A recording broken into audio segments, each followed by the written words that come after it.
Howdy, my name's Stable, and this is Delayed Deck Diaries, where we'll be discussing how to make Liael Draconis work without the promos. This is the list I have after a week of testing. I'm a big fan of Gaboys at 4. I know a lot of people are on 3, but I've had a lot of grind games go on because of how long these games go with this deck.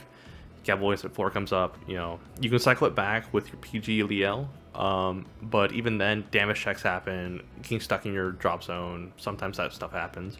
I like it at 4, it comes up quite a bit. If you want to go to 3, I understand. I'm a big fan of Saphira at 4. I love the grade 2 game with Saphira. Saphira, check top card. Oh, it's a trigger. Leave it on top. Call CB1, call Gaboys from drop. If you needed to, you could also check top card off of that as well. It has no restrictions on when it's called, grade 3 or not. You can call it on grade 2 and you can check top card whenever you want. There's no restriction. I'm a big fan of the Searcher of Liael at 4. It is a really good card. It's a 20k beater. It checks top 7, adds Gaboises, it adds Liaels. The only issue I have with it is it only searches when you're on grade 3. I like Almov at 4 rather than 3 like some deck lists are. I really want to see this on my Persona Ride turn. When I see this on Persona Ride, it puts so much pressure on your opponent because you're plus 15k to the front row and your opponent's going, well, these are a lot of numbers. The 6 attacks coming at you. Either you live it or you don't. Dog at 4 is self-explanatory. It's really good for the early game. Well, the amount of soul blasting this deck does, I definitely prefer the soul fronts over draws. I like having the additional soul early game and late game. Gaboises, you can do your Liael Searcher more. You can activate your Dissection Angel to countercharge off of that one.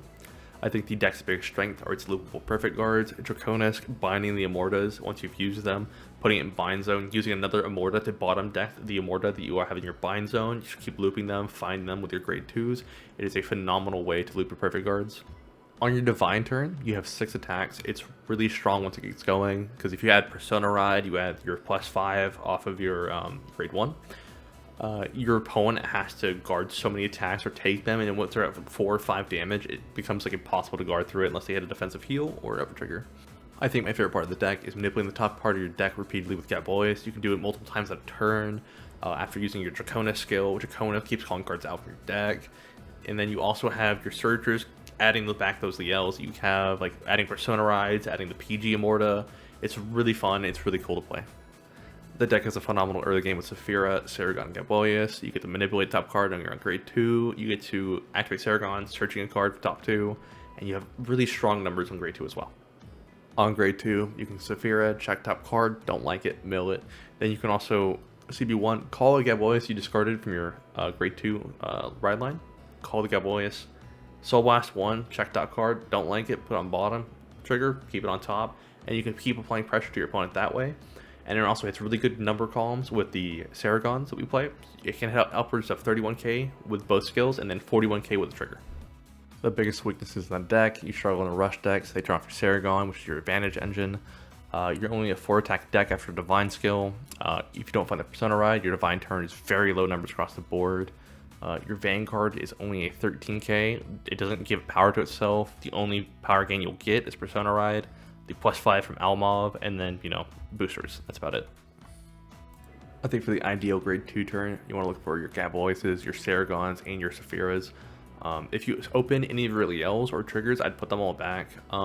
You can find your Liaels throughout the course of the game with your grade 2 Searchers. For the bind zone off of Draconis skill, I would say Gabois because it sets up your Regals to be better attack. They're 20ks, but when you have a Gabois in your bind zone, it's really good numbers, especially when your opponent's on grade 2 and you went first. You're hitting 20ks, your opponent has to give you a 15k guard at that point. It's really nice numbers. I'm sure the Immorta seems weird and out of place. It's really helpful though against high-powered decks late in the game. Let's say you opened multiple Immortas, you want to bind one early so you can keep shuffling them back at that point with the Immorta skill if you have one in hand. It's really helpful. It helps you grind out over the course of the game. It's really needed in certain matchups. So we have some gameplay coming up. It's a different list than what I have in the video. I was playing cards like Sajas, which I don't like anymore. After playing it, it felt a bit do nothing. I understand like the value of it, but after playing for a couple of times, I'm like, I prefer other cards like the Countercharge Dog. I get into longer games with this deck, and I really like the Countercharge the dog gives you. Especially the power. It's really helpful over the course of a long game.